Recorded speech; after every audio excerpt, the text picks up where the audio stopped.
The Maharashtra Pradesh Congress Committee has spelled out the collective concern of millions of people who are following the Sushant Singh Rajput case across the globe.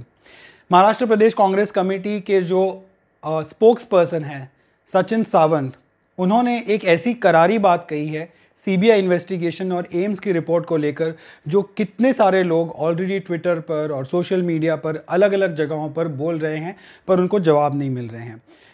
The committee has actually raised questions on what the CBI is doing and why is there no update in the Sushant Singh Rajput case even months after it was transferred to the CBI.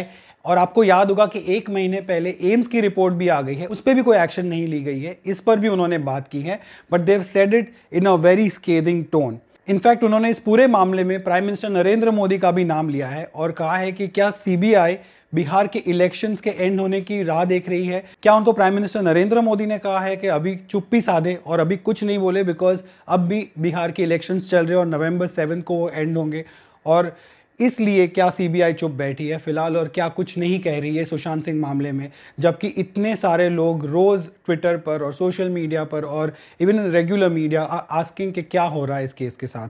तो उनकी जो exact quotes है वो मैं आपको सुनाता हूँ. Sachin Sawant, he is the General Secretary of MPCC, यानी कि Maharashtra Pradesh Congress committee. He's saying, is the CBI following the code of conduct for Bihar elections in the Sushant Singh Rajput case? Why no action and statement has been made even after the AIMS panel submitted its report? It has been a month since the AIMS report was made public. Has the Narendra Modi-led government told CBI to keep matters in abeyance until Bihar elections are over? Abeyance का मतलब has the government और the prime minister of the country told CBI case को suspended रखो इस पूरे मामले को और लोगों को सोचने दो कि क्या हो रहा है केस में, ताकि इसके ऊपर जो सारी न्यूज़ आ रही है, अटकलें लग रही है, रूमर्स आ रही है, वो चलती रहे और फाइनली कोई भी कंक्लूजन ना आए, ये वो पूछ रहे हैं.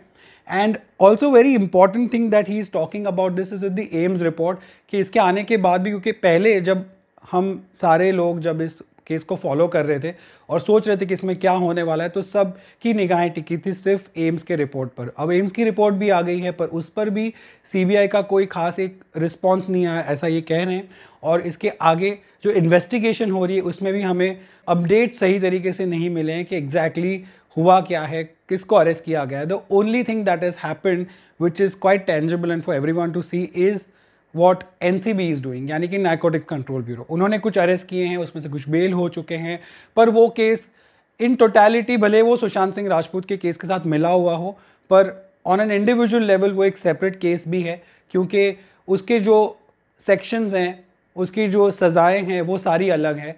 And Sushant Singh case is different because it is being probed by CBI and there is a death of a person that's involve and that is far more graver offence. पर जहां महाराष्ट्र प्रदेश की कांग्रेस कमेटी के जनरल सेक्रेटरी ने ये मुद्दा उठाया है, वहीं ये बात भी कई लोग कह रहे हैं कि ये जो पूरा सुशांत सिंह का मामला है अब वो इतना ज़्यादा पॉलिटिकल हो चुका है और इस पर बहुत ज़्यादा पॉलिटिकल पापड़ सेके जा रहे हैं. इस बात में कोई दो राय नहीं है, बिकॉज आपको पता होगा कि Maharashtra which was always a Shiv Sena strong hold, वहाँ पर शिवसेना और NCP की गवर्नमेंट होती थी हमेशा, and BJP wanted to make the inroads into the state. और इस बार BJP की गवर्नमेंट आ भी गई थी एक दिन के लिए, देवेंद्र फडणवीस चीफ मिनिस्टर बन भी गए थे, but then once again everything turned over and Uddhav Thackeray became the chief minister of Maharashtra. और पहली बार Shiv Sena came along with not just NCP but also with Congress, which is something that Shivsena has never done in all its years of being in the ruling chair in Maharashtra.